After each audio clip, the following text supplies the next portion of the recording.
തൻ്റെ ജീവന് വലിയ വില കൽപ്പിക്കുന്നില്ല. രാജ്യത്തിൻ്റെ അഭിമാനമാണ് പ്രധാനം.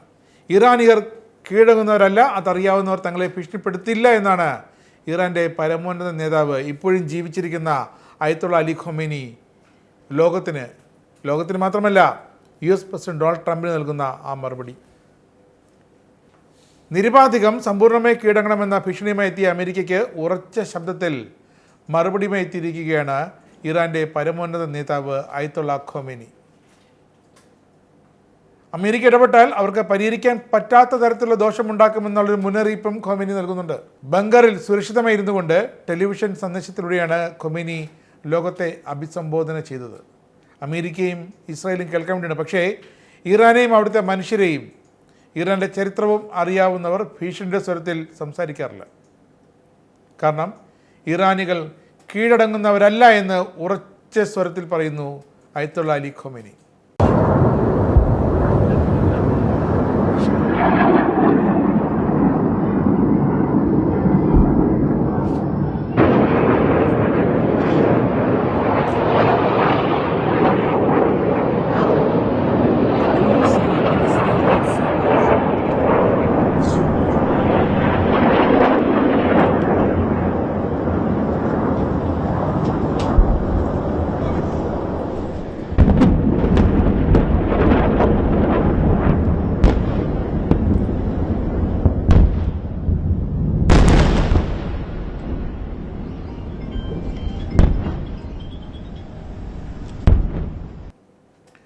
അടിച്ചേൽപ്പിക്കപ്പെട്ട സമാധാനത്തിനെതിരെ നിൽക്കുന്നത് പോലെ അടിച്ചേൽപ്പിക്കപ്പെട്ട യുദ്ധത്തിനെതിരെയും ഇറാൻ നിൽക്കുമെന്നാണ് ഖൊമേനിയുടെ വിലപ്പെട്ട വാക്കുകൾ.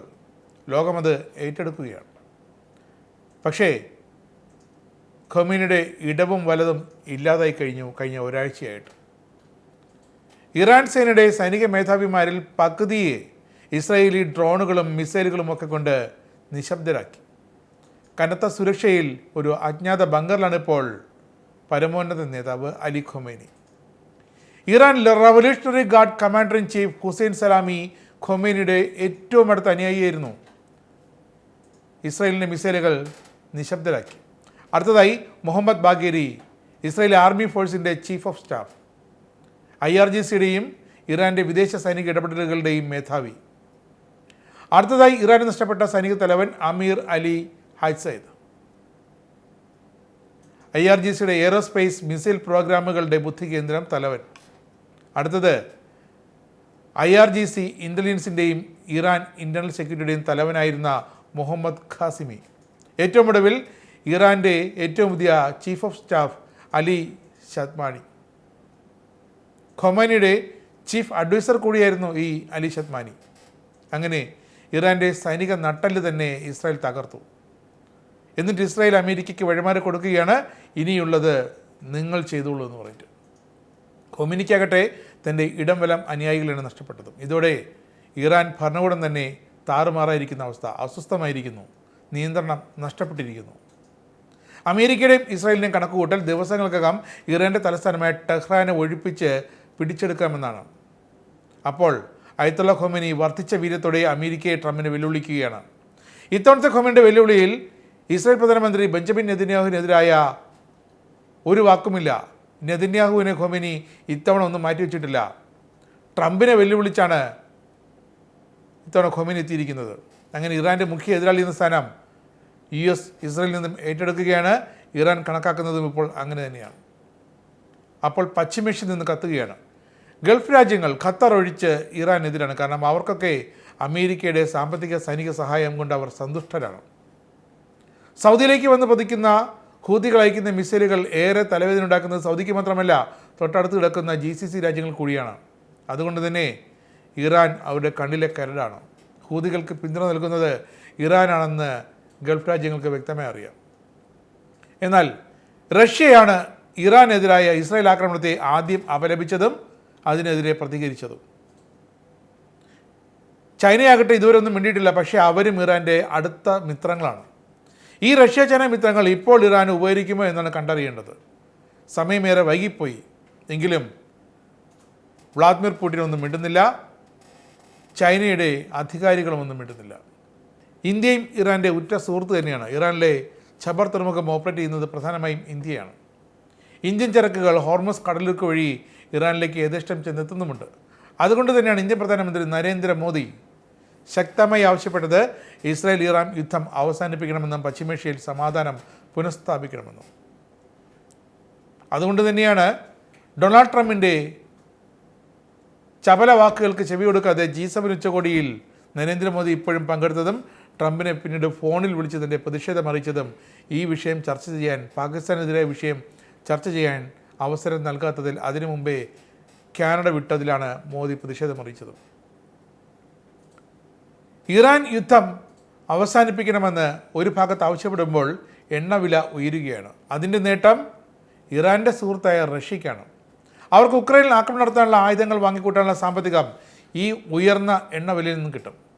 അപ്പോൾ പശ്ചിമേഷ്യയിലെ സംഘർഷം ഒരൽപ്പം നീണ്ടുപോയാലും റഷ്യയ്ക്ക് സന്തോഷമാണ്. ഉക്രൈനെ അപേക്ഷിച്ച് ഡൊണാൾഡ് ട്രംപ് റഷ്യയോട് ഇതുവരെ കാട്ടാത്ത സൗഹൃദം നടിക്കുന്നത് ഇറാനെതിരെ US ഇസ്രായേൽ സംഘർഷത്തിൽ റഷ്യ ഇടപെടാതിരിക്കാൻ, ഒന്നും ചെയ്യാതിരിക്കാൻ വേണ്ടിയാണ്. ഉക്രൈനെ ബലി കൊടുത്ത് ട്രംപ് പുടിൻ്റെ വിശ്വാസം വിലയ്ക്ക് വാങ്ങി ഇറാനെ തകർക്കുകയാണ്. ഇതാണ് ഗ്ലോബൽ പൊളിറ്റിക്സ്. തകരുന്നത് ആകാശ കടൽ മാർഗമുള്ള ലോക വ്യാപാര ഇടപാടുകളാണ്. ഇന്ത്യ അടക്കമുള്ള രാജ്യങ്ങൾക്ക് കനത്ത നഷ്ടമാണിത്. കാരണം ഇറാൻ വ്യോമാതിർത്തി അടച്ചത് കാരണം യാത്ര ഇന്ത്യക്ക് അല്പം ദീർഘിപ്പിക്കേണ്ടി വരും ഇന്ത്യൻ വിമാന സർവീസുകൾക്ക്. ഇന്ത്യൻ സർവീസുകൾക്ക് മാത്രമല്ല, ഏഷ്യയിലെ വിമാന സർവീസുകളും മറ്റ് ഭൂഖണ്ഡങ്ങളിലേക്ക് പോകുന്നത് യാത്ര ഒരല്പം ദീർഘിപ്പിച്ചാണ് പോകുന്നത്. അധികം താമസിയാതെ യാത്രാ നിരക്കും വർദ്ധിക്കും. ഇറാന് ലഭിച്ചു വന്ന ആകാശ ഫീസ് നിരക്കിനത്തിൽ വെട്ടിക്കുറവിലുണ്ടായിട്ടുണ്ട്. കാരണം ഇറാൻ്റെ വ്യോമപാത അടച്ചിരിക്കുന്നു. ആ നേട്ടം ആകാശ പാത സർവീസ് ചാർജ് ഒമാൻ ഇനി അധികമായി കിട്ടും. കാരണം ഇപ്പോൾ ഒമാൻ ചുറ്റിയാണ് അന്താരാഷ്ട്ര സർവീസുകളൊക്കെ കടന്നു പോകുന്നത്. ഇറാൻ്റെ ആകാശം തങ്ങളുടെ പക്കൽ, തങ്ങളുടെ കയ്യിൽ നിന്നാണ് ഇപ്പോൾ US പ്രസിഡന്റ് ഡൊണാൾഡ് ട്രംപ് പറയുന്നത്. ഇറാൻ നിരുപാധികം ഒരു ഉപാധികളുമില്ലാതെ എത്രയും പെട്ടെന്ന് കീഴടങ്ങണമെന്ന് ട്രംപ് നിരന്തരം ആവശ്യപ്പെടുന്നു. പരമോന്നത നേതാവ് എവിടെയാണെന്ന് ഞങ്ങൾക്കറിയാം. അദ്ദേഹം എളുപ്പത്തിലുള്ളൊരു ലക്ഷ്യമാണെന്നും പക്ഷേ സുരക്ഷിതരാണ്, ഇപ്പോൾ ഞങ്ങളൊന്നും ചെയ്യുന്നില്ല എന്നാണ് കഴിഞ്ഞ ദിവസം വരെ ഡൊണാൾഡ് ട്രംപ് പറഞ്ഞത്. അതിനുശേഷമാണ് ട്രംപ് വാഷിംഗ്ടണിൽ ചെന്ന് തൻ്റെ സെക്യൂരിറ്റി കൗൺസിൽ യോഗം വിളിച്ചു ചേർത്തത്. അപ്പോൾ തീരുമാനമെല്ലാം ആയി കഴിഞ്ഞു. ട്രംപ് ഇറാനെ അടിക്കാൻ തീരുമാനിച്ചു കഴിഞ്ഞു. പക്ഷേ അലി ഖൊമേനിയിലേക്കുള്ള വഴി എളുപ്പമാണ്, അദ്ദേഹം ഇപ്പോൾ സുരക്ഷിതരാണ് എന്ന് പറയുന്ന ഡൊണാൾഡ് ട്രംപിന് ഖൊമേനി നൽകുന്ന മറുപടി തൻ്റെ ജീവന് വലിയ വില കൽപ്പിക്കുന്നില്ലെന്നും രാജ്യത്തിൻ്റെ അഭിമാനമാണ് തനിക്ക് വലുതെന്നുമാണ്. അതേസമയം ടെഹ്റാനിലെ ആഭ്യന്തര സുരക്ഷാ ആസ്ഥാനം തകർത്തു എന്നാണ് ഇപ്പോൾ ഇസ്രായേൽ അവകാശപ്പെടുന്നത്. ടെഹ്റാനിൽ മാത്രമല്ല, ഇറാൻ്റെ മറ്റ് ഭാഗങ്ങളിലേക്ക് ഇസ്രായേലി മിസൈലുകൾ ആക്രമണം തുടരുകയാണെന്നും ഇപ്പോൾ ഇസ്രായേൽ വ്യോമസേന പറയുന്നുണ്ട്. യുദ്ധം വ്യാപിക്കുകയാണ്. ടെഹ്റാനിൽ നിന്ന് തന്നെ ഏതാണ്ട് 10 മില്യൺ ജനങ്ങളാണ് ടെഹ്റാനിലുള്ളത്. അവരിപ്പോൾ ദിവസങ്ങളായി പലായനം ചെയ്യുകയാണ്. ഇനി എന്തെന്നറിയാതെ ടെഹ്റാൻ വിട്ടോടുന്ന ആ ജനതയുടെ മേൽക്കും ഇസ്രായേൽ മിസൈലുകൾ വർഷിക്കാൻ തുടങ്ങിയിരിക്കുന്നു. എന്തായാലും പശ്ചിമേഷ്യയിൽ സമാധാനം പുനഃസ്ഥാപിക്കപ്പെടാൻ ഇനി ഏറെ ശ്രമകരമായൊരു ദൗത്യം വേണ്ടിവരുമെന്ന് വ്യക്തം.